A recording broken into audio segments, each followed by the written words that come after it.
Hi, I'm Julie Hill, and you're watching part 2 of How I Shrink a Neckline. In part 1, I showed you how I shrink the neck of a dress that was made with woven fabric, that is, fabric that doesn't stretch at all. And it really does work best with woven fabric. But one day I realized the neck on one of my favorite knit shirts had all of a sudden stretched out. It looked terrible. I've had this shirt for over 10 years. And it's the right color of brown that matches two different skirts I have that I wear to church all the time. And it fits just right, probably because it's stretchy, but it doesn't look like cheap t-shirt fabric. It's something really gauzy. Look how stretchy it is. And I got it from a thrift store. So yeah, it really is irreplaceable. It's one of the first knit shirts I've used my shrinking technique on, and it worked. I still wear it often. But now that I'm looking at it, I see a mistake right here. It might be hard to see, but there are two threads sticking out, and I don't see a knot here. So what I think happened is years ago when I shrunk it, I hadn't yet started to tie my knots to the fabric, and then I probably clipped the threads too close to the knot, and the knot came undone. But look, it's still strong. Probably because I sewed it at least 3 times.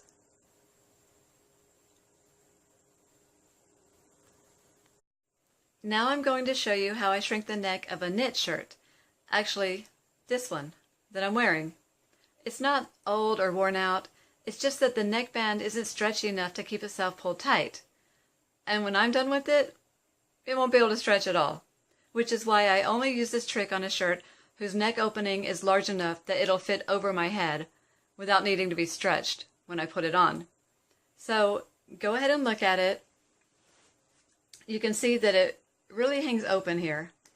I'm not sure how much I'm going to be able to shrink it without leaving gathers in it, but I'm going to go ahead and try, and we'll see how it does.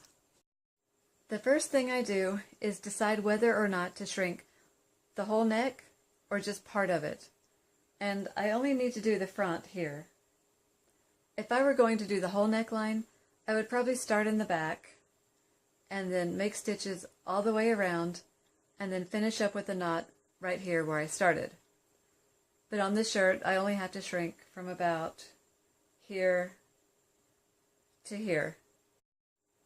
I like to use hand quilting thread if I have some that's a close match to the color, but if not, I could use regular sewing thread. And if I used regular sewing thread, I usually double it to make it stronger. And I measure out enough thread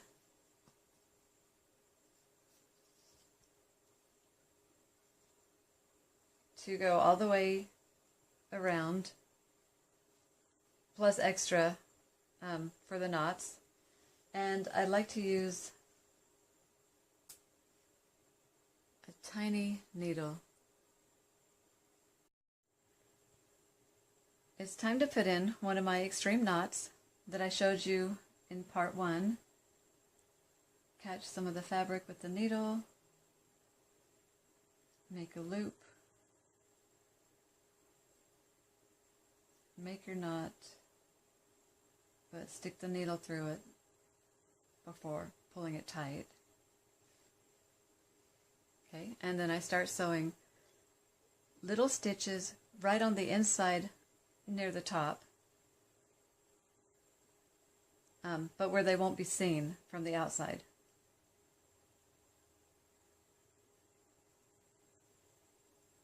And the most important thing is to not let your needle go through to the other side.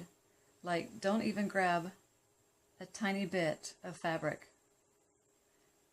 Just keep it in this layer, because if you do, it really shows up as puckers or gathers. So every now and then I pull it apart and make sure I haven't caught up any of the fabric. So I just keep making my tiny stitches all the way around. And on this shirt, I'm just going to go to right here. Okay, now I'm here on the other side, And I'm going to leave the thread long and not tie a knot yet because I'll have to try this shirt on before pulling the thread tight. Now I get to pull this thread and see how much it can shrink.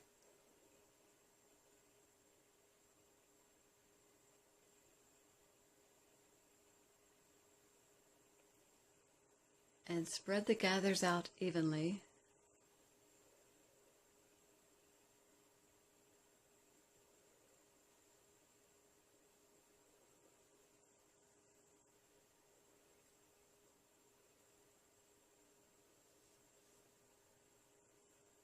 And that looks pretty good. So now the challenge will be to take the shirt off without stretching the neck and pulling loose that thread. And tie the knot.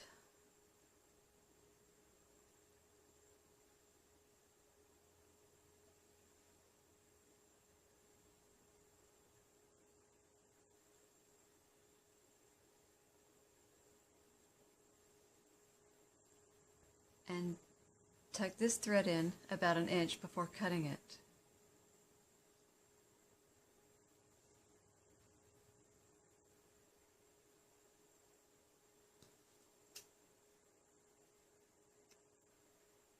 So far, this technique has been the same as what I showed you in part 1 for woven fabrics.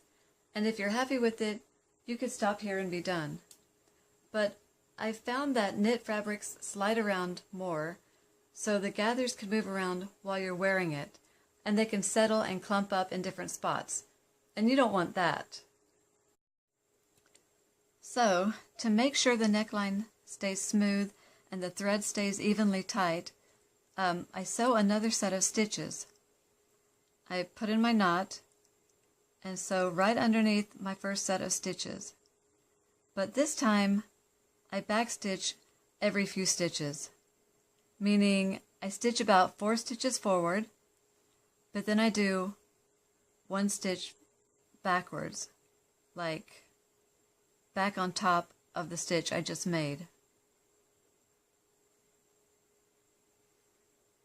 Okay, then I do another few stitches forward,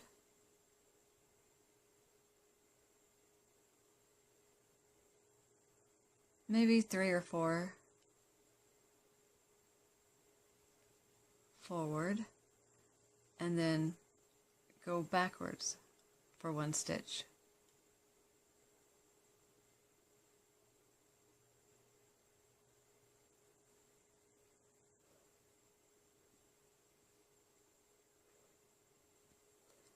And as I'm doing this, I rely on the first set of stitches to show me how tight it should be. So I'm basically reinforcing the first set of stitches and stopping the fabric from sliding around them. And I just do this all the way to here. Okay, now that I've finished sewing it, I put in my knot.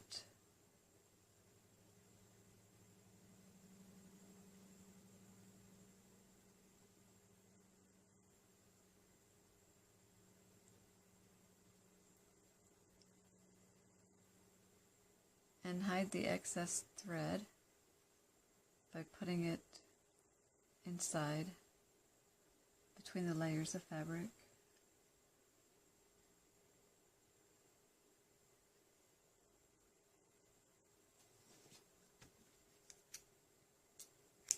And then I need to go over here and tuck these threads in too.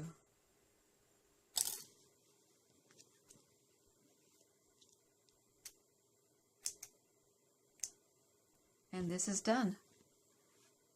Let's see how it looks. So here it is. It's not perfect, but I think shrinking the neckline made a big difference for this shirt. So yeah, I'm pretty happy. And I hope you enjoyed seeing how I shrink a neckline. Thanks for watching.